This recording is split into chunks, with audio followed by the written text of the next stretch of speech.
Welcome to 1 news. ముందుగా headlines చూద్దాం.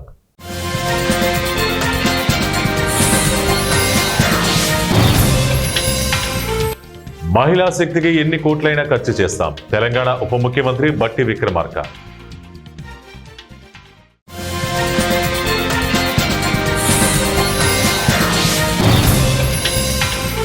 H-1B వీసాపై గొప్ప ఊరట ఇచ్చిన ట్రంప్. ఒక దరఖాస్తుకు ఒకసారి మాత్రమే $1,00,000 ఫీజు చెల్లింపు.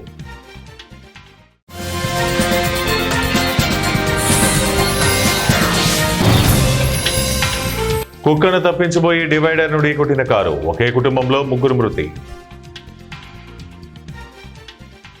H-1B వీసా వార్షిక ఫీజును $1,00,000 పెంచిన తర్వాత కీలక పరిణామాలు చోటు చేసుకున్నాయి. ఐటీ రంగంలో కలకలం చెలరేగింది. మైక్రోసాఫ్ట్, JP మోర్గన్ వంటి MNCలు బయటి దేశాల్లో తమ ఉద్యోగులను హుటాహుటిన వెనక్కి పిలిపించుకుంటున్నాయి. ఇన్ఫోసిస్, విప్రో, కాగ్నిజెంట్, TCS వంటి టెక్ దిగ్గజ సంస్థల్లో పనిచేస్తున్న ఉద్యోగులు కూడా ఇక స్వదేశానికి తిరుగుముఖం పట్టారు. ట్రంప్ తీసుకున్న నిర్ణయంతో ఐటీ రంగం తీవ్ర ప్రభావానికి లోనైంది. ఈ పరిస్థితులను ట్రంప్ అడ్మినిస్ట్రేషన్ సమీక్షించింది. దీని తీవ్రతను తగ్గించింది, భారీ ఊరటనిచ్చింది. పెంచిన $1,00,000 ఫీజు కొత్త దరఖాస్తులకు మాత్రమే వర్తిస్తుందని, ఇప్పటికే వీసా ఉన్న వారికి కాదని వైట్ హౌస్ వెల్లడించింది. H-1B వీసాపై ఇప్పటికే అమెరికాలో నివసిస్తున్న వారికి $1,00,000 ఫీజు వర్తించబోదని తేల్చి చెప్పింది. ఈ పెంపు కొత్త దరఖాస్తులకు మాత్రమేనని, ఇప్పటికే వీసా ఉన్న వారికి కాదని white house press secretary Karoline లెవిట్ స్పష్టం చేశారు. ఇది వార్షిక ఫీజు కాదని ఆమె తేల్చి చెప్పారు. ఒక దరఖాస్తుకు ఒకసారి మాత్రమే $1,00,000 ఫీజు చెల్లించాల్సి ఉంటుందని తెలిపారు. ప్రస్తుతం దేశం వెలుపల ఉన్న H-1B వీసాదారులకు తిరిగి స్వదేశానికి రావడానికి ఈ ఫీజు వర్తించబోదని వివరించారు. మహిళలను మహాలక్ష్ములుగా చూడాలన్నదే కాంగ్రెస్ ప్రభుత్వ లక్ష్యమని, వారు ఆర్థికంగా నిలదొక్కుని శక్తివంతులుగా ఎదిగేందుకు ఎన్ని కోట్లైనా ఖర్చు చేసేందుకు సిద్ధంగా ఉన్నామని డిప్యూటీ సీఎం మల్లు బట్టి విక్రమార్క అన్నారు. ఎందుకే ఇందిరా మహిళా శక్తి పథకం తీసుకొచ్చామని, 5 ఏళ్లలో రాష్ట్రంలో 1 కోటి మంది మహిళలను కోటీశ్వరులను చేయటమే లక్ష్యంగా ముఖ్యమంత్రి రేవంత్ రెడ్డి నాయకత్వంలోని కేబినెట్ చర్యలు తీసుకుంటుందన్నారు. ప్రతి సంవత్సరం మహిళా సంఘాలకు 20,000 కోట్ల వడ్డీ లేని రుణాలు అందించాలని నిర్ణయించినప్పుడు ప్రతిపక్షాలు హేళన చేశాయని, వారి అంచనాలను తలకిందులు చేస్తూ మొదటి సంవత్సరమే 21,632 కోట్లు వడ్డీ లేని రుణాలు అందించి రికార్డు సృష్టించామని, ఇది తమ సంకల్ప బలమని చెప్పారు. శనివారం యూసఫ్గూడలోని కోట్ల విజయభాస్కర్ రెడ్డి స్టేడియంలో మంత్రులు సీతక్క, పొన్నం ప్రభాకర్, గడ్డం వివేక్, మేయర్ గద్వాల విజయలక్ష్మితో కలిసి స్వయం సహాయ సంఘాలకు మెప్మా ద్వారా 41.51 కోట్ల వడ్డీ లేని రుణాల చెక్కును అందజేశారు. ఈ సందర్భంగా బట్టి మాట్లాడుతూ, జూబ్లీహిల్స్ నియోజకవర్గంలో 8,130 మంది మహిళలు ఈ పంపిణీ ద్వారా లబ్ధి పొందుతున్నారన్నారు. రాష్ట్రంలోని పొదుపు సంఘాల్లో 63 లక్షల మంది సభ్యులుంటే GHMC 30 సర్కిళ్లలోని 50,764 మహిళా సంఘాల్లో 5,09,957 మంది ఉన్నారని, ఈ సంఖ్యను గణనీయంగా పెంచుతామన్నారు. రాబో రోజుల్లో మహిళా సంఘాల సభ్యులు పెట్టుబడుల కోసం ఏ వడ్డీ వ్యాపారి దగ్గరకు వెళ్లాల్సిన పని ఉండదన్నారు. ఏపీలోని బాపట్ల జిల్లా మాటూరు మండలం కోలలపూడిలో ఘోర రోడ్డు ప్రమాదం జరిగింది. రోడ్డుకు అడ్డంగా వచ్చిన కుక్కను తప్పించబోయిన ఓ కారు అదుపు తప్పి డివైడర్ను ఢీకొట్టింది. దీంతో అందులో ఉన్న 3 అక్కడికక్కడే మృతి చెందారు. మరో 2కి తీవ్ర గాయాలయ్యాయి. సమాచారం అందుకున్న పోలీసులు ఘటనా స్థలానికి చేరుకుని సహాయక చర్యలు చేపట్టారు. క్షతగాత్రులను దవాఖానాకు తరలించారు. ఖమ్మం జిల్లా కల్లూరు మున్సిపాలిటీలో నిబంధనలకు వ్యతిరేకంగా నిర్మిస్తున్న బహుళ అంతస్తుల భవనాలపై చర్యలు తీసుకోవాలని ప్రముఖ NGO Ashok Kumar Chaudhary sub collector Ajay Yadav కు లిఖితపూర్వక ఫిర్యాదు చేశారు. ఈ విలేకరుల సమావేశంలో అశోక్ చౌదరి మాట్లాడుతూ, కొందరు అక్రమార్కులు తప్పుడు మార్గాలలో అక్రమార్జన చేసి అధికారులను అడ్డుపెట్టుకుని ప్రధాన సెంటర్లలో రోడ్లకు ఇరువైపులా నామమాత్రపు అనుమతులతో ప్రభుత్వ నిబంధనలకు పూర్తి విరుద్ధంగా నిర్మిస్తున్న బహుళ అంతస్తుల భవనాల నిర్మాణాలను నిలుపుదల చేసి యజమానులతో పాటుగా వారికి సహకరిస్తున్న మున్సిపాలిటీ అధికారులపై ప్రభుత్వం చర్యలు తీసుకోవాలని ఫిర్యాదులో ప్రభుత్వాన్ని కోరారు. పట్టణ కేంద్రంలో బహుళ అంతస్తుల భవన నిర్మాణానికి ఇచ్చిన అనుమతులు తెలపాలని, సమాచార హక్కు చట్టం ద్వారా మున్సిపాలిటీ అధికారులను వివరణ అడగడం ద్వారా తెలుసుకున్న సమాచారంతో పక్కా భవనాలు నిబంధనలకు పూర్తి వ్యతిరేకంగా నిర్మిస్తున్నారని తెలుసుకుని భవన నిర్మాణాన్ని నిలుపుదల చేసి చట్టపరమైన చర్యలు తీసుకోవాలని మున్సిపల్ అధికారులకు ఫిర్యాదు చేయగా, దానికి స్పందించిన అధికారులు ఇలాంటి నిర్మాణాలు పట్టణంలో దాదాపు 11కి పైగా జరుగుతున్నాయని సమాధానం ఇచ్చారని తెలిపారు.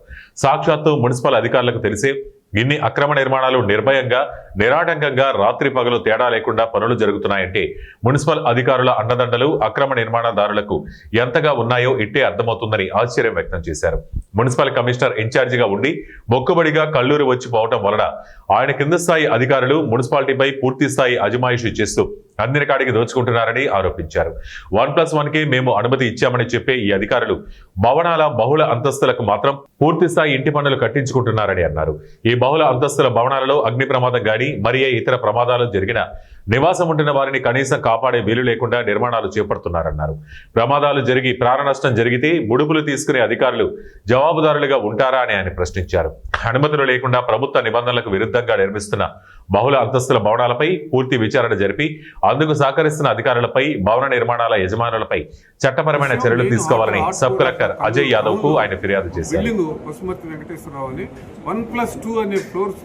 పంచాయతీ పర్మిషన్ తీసుకొని ఆల్మోస్ట్ 1+5 కన్స్ట్రక్షన్ చేశారు. అది కన్స్ట్రక్షన్ కంప్లీట్ కూడా కాల మున్సిపల్ వాళ్ళు ట్యాక్స్ ఇచ్చారు నాకు తెలిసింది నా ఎంక్వైరీలో. కాబట్టి ఈ కల్లూరులో ఇది ఒక్కటే కాదు, ఇంకా 11 ఉన్నాయి అనేది డిపార్ట్మెంట్ హైయర్ అఫీషియల్స్కి ఇన్ఫార్మ్ చేస్తున్నారు. అంటే ఇది ఎస్కేప్ అవటానికా లేకపోతే వాళ్ళ మీద ఫోకస్ చేయడానికి అనేది అర్థం కావట్లా.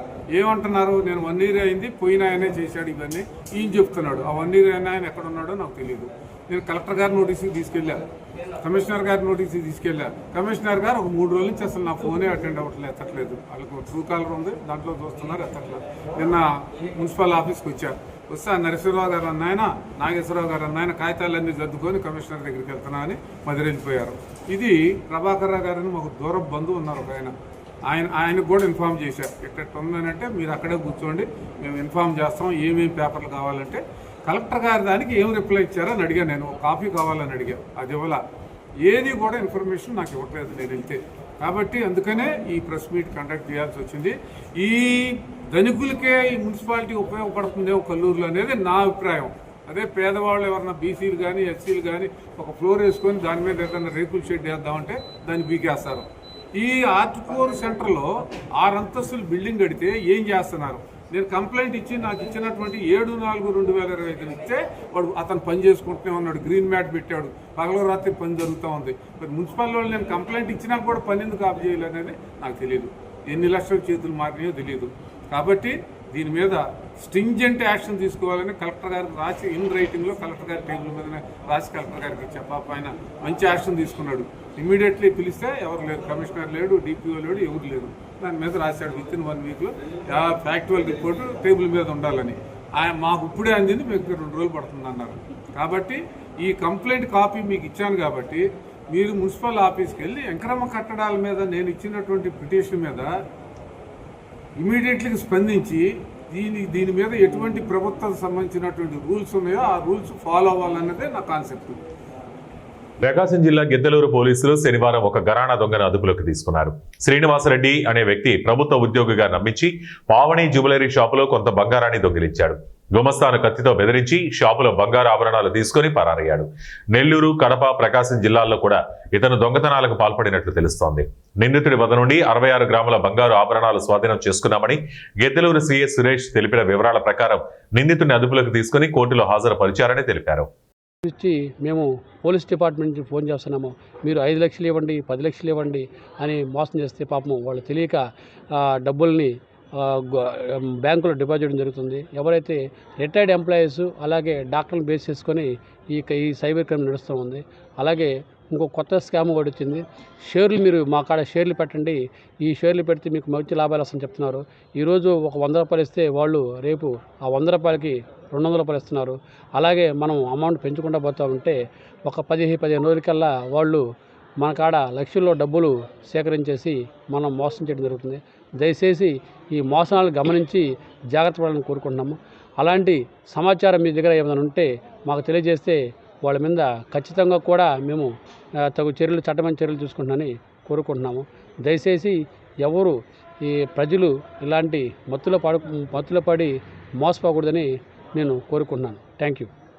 రూరల్ ప్రజలకి నా నమస్కారాలు. గత సంవత్సరము అక్టోబర్ నెలలో గిద్దలూరులో డిఏ జ్యువెలరీ షాప్లో అలాగే ప్రణవి జ్యువెలరీ షాప్లో ఒక గుర్తిల్ని వ్యక్తి వచ్చేసి నేను గోల్డ్ తీసుకుంటానని చెప్పేసి వాళ్ళని మోసం చేసి, మీరు డబ్బులు కావాలంటే నా బైక్ మీద ఎక్కండి, నేను మా ఊరి పక్క ఊరే, అక్కడ మీకు డబ్బులు ఇస్తానని చెప్పేసి నమ్మించి ఆ బైక్ మీద గుమస్తాను ఎక్కించుకొని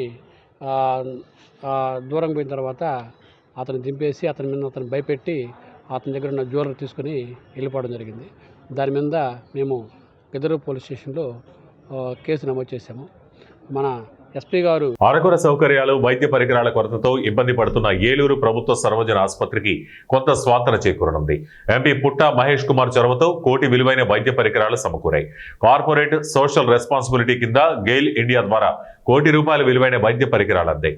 ప్రభుత్వ ఆసుపత్రికి అవసరమైన అనస్థీషియా వర్క్ స్టేషన్ పరికరాలు, కార్డియోటోకోగ్రఫీ మెషిన్లు, computed radiography system, haematology analyser, ICE line రిఫ్రిజిరేటర్లు కోరుతూ ఈ ఏడాది మార్చిలో గోయిల్ ఇండియాకు ఆసుపత్రి సూపరింటెండెంట్ పేరుతో లేఖ రాశారు. సిఎస్ఆర్ కింద నిధులు కేటాయించి ఈ వైద్య పరికరాలు ఏర్పాటు చేయాల్సిందిగా ఏలూరు ఎంపీ పుట్టా మహేష్ కుమార్ కోరడంతో గెయిల్ ఇండియా సానుకూలంగా స్పందించి నిధులు కేటాయించింది. తాజాగా శుక్రవారం రాత్రి వైద్య పరికరాలు ఆసుపత్రికి చేరాయి. వాటిని కొద్ది రోజుల్లోనే రోగులకు అందుబాటులోకి తీసుకొస్తామని ఆసుపత్రి వర్గాలు తెలియజేశాయి. దీనిపై హర్షం వ్యక్తం చేసిన ఎంపీ పుట్టా మహేష్ కుమార్ ఆసుపత్రి అభివృద్ధికి తాను సాయశక్తులా కృషి చేస్తారని, భవిష్యత్తులో మరిన్ని వస్తువుల కల్పనకు ప్రయత్నిస్తారని హామీ ఇచ్చారు. You do for this 1 month what they want. I am assuring you those funds, I will get those funds done. I will get the budget also done. If the budget is not there, we will give you from MP layout also. You don't worry about that.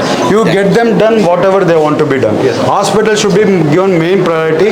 We are actually, I am not liking the system what is happening here. So please consider that.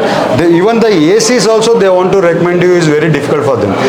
Consider that whatever the fund shortage is there, I will get it from CSR fund or MP lots, whatever is there, I will get it to you. You just see that the work is done. Yes, I will submit. It is important. Whatever the requirement is there, please get it done. I will submit. So కాలేదంటే నాకు చెప్పండి, నేను మళ్ళీ follow up చేస్తాను. ఈ hospital అంతా కూడా వీళ్ళకి రెనోవేషన్ చేయడానికి, టోటల్ రెనోవేషన్ చేయడానికి మీరు టోటల్ వాట్ యూ డూ అండి, నాకు ఈ హాస్పిటల్ అంతా రెనోవేషన్ చేయడానికి I want it to be little bit modern hospital అండి. We want to make it little bit modern hospital. What is the cost it is going to happen, మాకు budget ముందే ఇచ్చేసేయండి. We want the whole hospital also to be AC అండి. Total it should be general ward నుంచి ప్రతి ఒక్కటి AC కావాలి. So we want to make the hospital AC and modernise చేయాలి. ఎంత కాస్ట్ అవుతుందో ఇవ్వండి. మీరు నేనేమంటున్నానంటే అండి, మన హెల్త్ పోయింది అనుకోండి మళ్ళీ రాదు. డబ్బులు ఎట్లా సంపాదించుకోవచ్చు, ఎట్లా ఒకటి మీకు అరేంజ్ చేయొచ్చు. వాళ్ళకి ఏం కావాలో చేసి ఇవ్వండి ఫస్ట్. వెరీ ఇంపార్టెంట్ నాకు అది. అనంతపురం జిల్లా కళ్యాణదుర్గం పట్టణంలోని ప్రతి నెల 3వ శనివారం స్వర్ణాంధ్ర స్వచ్ఛాంధ్ర కార్యక్రమాన్ని నిర్వహించిన RDO Vasanthababu, DSP Ravibabu, municipal commissioner Vamsi Bhargav నిర్వహించారు. ఆంధ్రప్రదేశ్ రాష్ట్ర ప్రభుత్వం ప్రతిష్టాత్మకంగా చేపట్టిన స్వర్ణాంధ్ర స్వచ్ఛాంధ్ర కార్యక్రమంలో భాగంగా కళ్యాణదుర్గం పట్టణంలో బళ్ళారిమిట్ట నుండి స్థానిక టీ సర్కిల్ వరకు మున్సిపల్ సిబ్బంది, సచివాలయ సిబ్బంది మరియు అధికారులతో కలిసి స్వచ్ఛాంధ్ర ర్యాలీ నిర్వహించారు. అదేవిధంగా స్వచ్ఛాంధ్ర స్వర్ణాంధ్ర నిర్వహణలో పాల్గొని పర్యావరణాన్ని కాపాడుతామని అధికారులు, ఉద్యోగులు ప్రతిజ్ఞ చేశారు.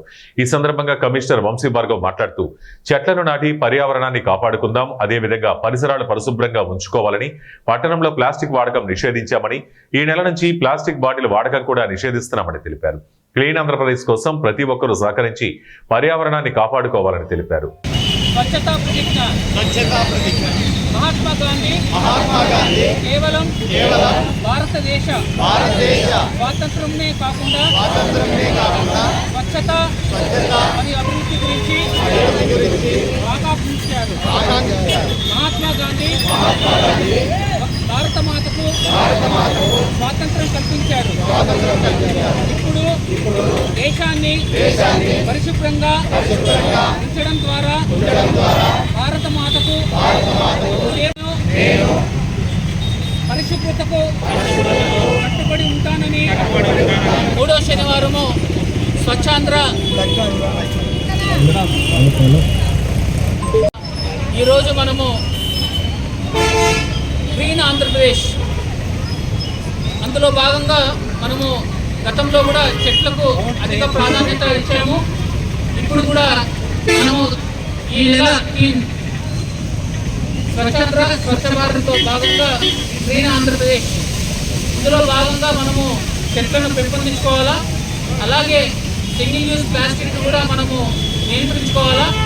మన కళ్యాణదుర్గ పట్టణంలో సింగిల్ యూజ్ ప్లాస్టిక్ని అన్నీ కూడా మనం బ్యాన్ చేయడం జరిగింది. ఇంకొకటి ఏంటంటే ఈ సంవత్సరం ఈ నెల నుంచి కూడా అన్ని ప్రభుత్వ కార్యాలయాల్లో ప్లాస్టిక్ వాటర్ బాటిల్స్ని కూడా నిషేధిస్తున్నాం. అలాగే అన్ని లైన్ డిపార్ట్మెంట్స్ కూడా రిక్వెస్ట్ చేస్తున్నాము, దయచేసి సింగిల్ యూజ్ ప్లాస్టిక్ కానీ వాటర్ బాటిల్స్ కూడా అన్ని ప్రభుత్వ కార్యాలయాల్లో దయచేసి నిషేధించవలసిందిగా విజ్ఞప్తి చేస్తున్నాము.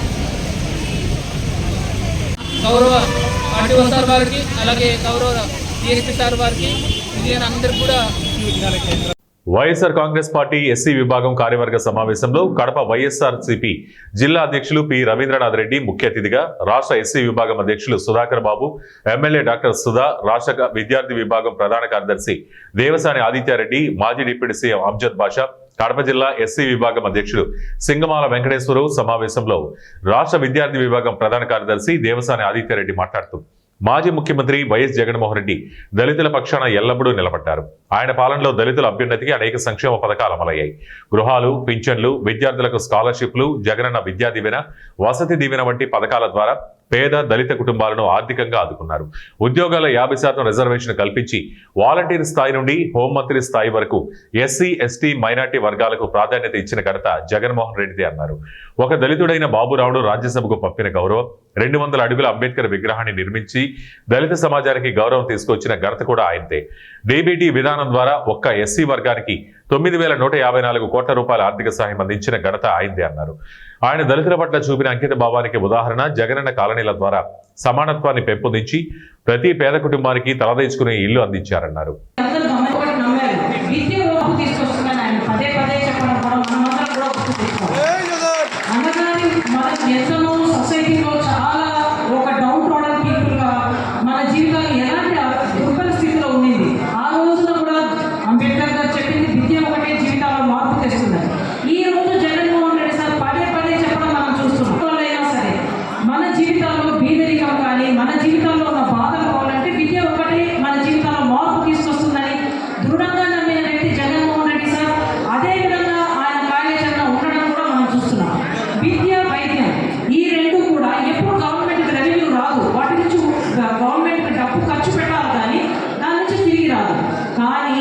లాంగ్ రన్ లో గవర్నమెంట్ కి అవి పునాదులాగా నిలబడతాయి. అది గొప్పగా నమ్మిన వ్యక్తి జగన్మోహన్ రెడ్డి సార్. ఆయన 1 నిమిషం అన్న 2 నిమిషాలు జగన్మోహన్ రెడ్డి సార్ పరిపాలన గమనిస్తే ఆయన హ్యూమన్ రిసోర్సెస్ మీద, మానవ వనరుల మీద ఆయన ఇన్వెస్ట్ చేశారు. వీటి మీద రిటర్న్స్ ఎప్పుడు తొందరగా ఈ రోజు డబ్బు పెట్టాము, ఒక కంపెనీ పెట్టినాం డబ్బులు వస్తాయి అన్నట్టు ఉండదు. మన విద్యార్థులు కానీ వీళ్ళందరూ కూడా జీవితాలు మారినప్పుడు లాంగ్ రన్ లో సొసైటీ ఇంప్రూవ్ అవుతుంది. ఈ రోజు ముఖ్యంగా నేను మీ అందరికీ చెప్పదలుచుకున్నది ఏంటంటే, ఈ ప్రభుత్వం టీడీపీ వాళ్ళు వీళ్ళందరూ కూడా ఏమంటుంటారు, జగన్మోహన్ రెడ్డి సార్ సప్లై నిధుల్ని మళ్ళించారు, ఇవన్నీ కూడా చెప్తారు. 14 నుంచి 19 వరకు టీడీపీ గవర్నమెంట్ 33,000 కోట్లు మాత్రమే కేటాయిస్తే ఎస్సీ వెల్ఫేర్కి, జగనన్న ప్రభుత్వం 49,100 ఏ విధంగా అంటారా? ఇప్పుడు మనం గమనిస్తే చేయుత అనే ఒక కార్యక్రమం జగనన్న నడిపినారు. 4 సంవత్సరాలకు గాను 75,000 ప్రతి ఎస్సీ, ఎస్సీ, బీసీ మహిళలకు ఇచ్చారు. ఈ 5 ఎలక్షన్లు కూడా బద్వేల్ ప్రజలు కేవలం వైఎస్ జగన్మోహన్ రెడ్డి గారి మీద ఉండే నమ్మకంతో ఆయన పార్టీని గెలిపిస్తూ వచ్చారు.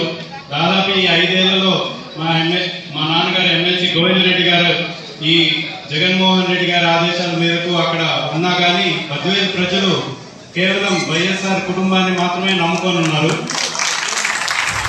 కాబట్టి నేను చెప్పగలిగింది ఏంటంటే, ఈ 5 సార్లు ఎస్సీ కమ్యూనిటీ కేవలం వైఎస్ఆర్ కుటుంబాన్ని మాత్రమే నమ్ముకొని ఉన్నారు. కాబట్టి రానున్న రోజులు కూడా మీరు వైఎస్ జగన్మోహన్ రెడ్డి గారికి మద్దతు ఇవ్వాలని ఈ సభాముఖంగా తెలియజేస్తున్నాను. ఆనాడు బిఆర్ అంబేద్కర్ గారు మాత్రమే మన బడుగు బలహీన వర్గాల కోసము ఎంతో కృషి చేశారు. దాని తర్వాత ఈ దేశంలోనే ఏ ముఖ్యమంత్రి చేయలేని అంత సంక్షేమాన్ని మన జగన్మోహన్ రెడ్డి గారు మాత్రమే ఎస్సీ, ఎస్టీల కోసం చాలా సంక్షేమాన్ని అందించారు. వేలాది కోట్ల రూపాయలు మీ అందరికీ దాదాపు 2019 నుంచి 24 దాకా కూడా ఆయన మనకి ఇవ్వడం జరిగింది. కాబట్టి రేపు పొద్దున జరగబోయే లోకల్ బాడీ ఎలక్షన్ కానీ, రేపు పొద్దున 29 ఎలక్షన్లో కానీ తప్పకుండా మీ మద్దతు జగన్మోహన్ రెడ్డి గారికి చెప్పి ఈ 40 ఏళ్ల ఇండస్ట్రీ ఉండే ఈ చంద్రబాబు నాయుడు గారికి తప్పకుండా మీరందరూ బుద్ధి చెప్పాలని ఈ సభాముఖంగా తెలియజేస్తూ సెలవు తీసుకుంటున్నాను. పెద్దపల్లి జిల్లా గోదావరిఖనిలో కత్తిపోట్లు కలకలం సృష్టించాయి. సొల్లు కుమారస్వామి అతని తమ్ముడితో ఇంటి ముందు కూర్చొని మాట్లాడుతుండగా వేణు అనే వ్యక్తి వచ్చి కత్తితో దాడి చేసినట్టు ప్రత్యక్ష సాక్షులు తెలిపారు. కుమారస్వామికి పొట్ట భాగంలో, అతని తమ్ముడికి చేతిపై తీవ్ర గాయాలయ్యాయి. గాయపడిన ఇరువురిని చికిత్స కోసం స్థానికులు గోదావరిఖని ప్రభుత్వ ఆసుపత్రికి తరలించారు. వేణు పాత కక్షలతోనే కుమారస్వామిపై దాడి చేసినట్టు తెలిసింది. కుమారస్వామికి ఎలాంటి ప్రాణాపాయం లేదని సంఘటనా స్థలానికి చేరుకున్న 1 టౌన్ పోలీసులు దర్యాప్తు చేపట్టారు. కోల్బెల్ట్ ప్రాంతంలో యువత మత్తు పదార్థాలకు బానిసై క్షణికావేశంలో నేరాలకు పాల్పడుతున్నారని పలువురు అసహనం వ్యక్తం చేస్తున్నారు. నివాసాలు ఉంటుంటే నేను మాట్లాడుకుంటూ ఉంటే ఆయన సడన్గా వచ్చి మా మీద దాడి చేసింది. దాడి చేసిన వల్ల నాకు అలాగే మా అన్నకు కత్తిపోట్లు కలిగినాయి. నాకు కూడా కత్తిపోట్లు కలిగినాయి చేతులకు కూడా.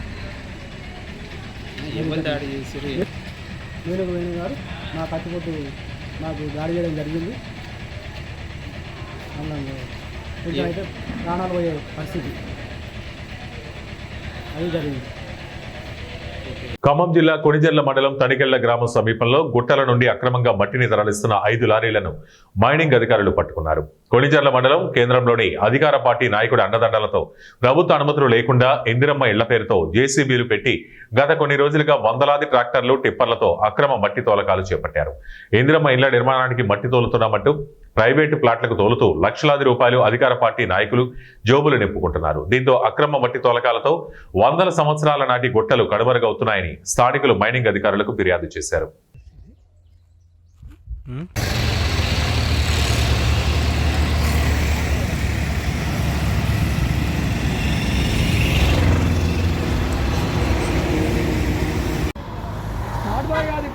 కార్డు చూపించాను చూపిస్తున్నాం కాదు ప్రజలు వస్తే మేము కార్డులు చూపించాలంట.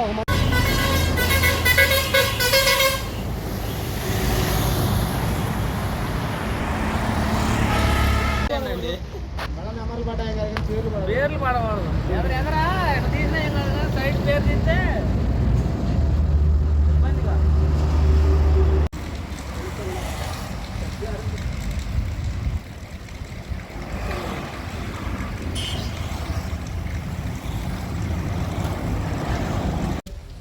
తెలుసు ఇక మొత్తం మాట్లాడి క్లోజ్ అప్ కొబ్బరి మాట వాడు బాటలు ఆడుంటే వాడు కొబ్బరి మాట న్యాయం కాదు అది. వార్తలు ముగించే ముందు ముఖ్యాంశాలు మరోసారి.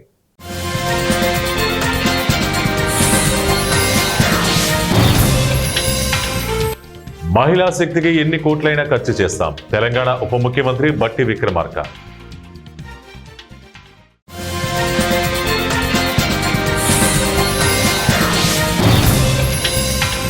H-1B వీసాపై గొప్ప ఊరట ఇచ్చిన ట్రంప్. ఒక దరఖాస్తుకు ఒకసారి మాత్రమే $1,00,000 ఫీజు చెల్లింపు.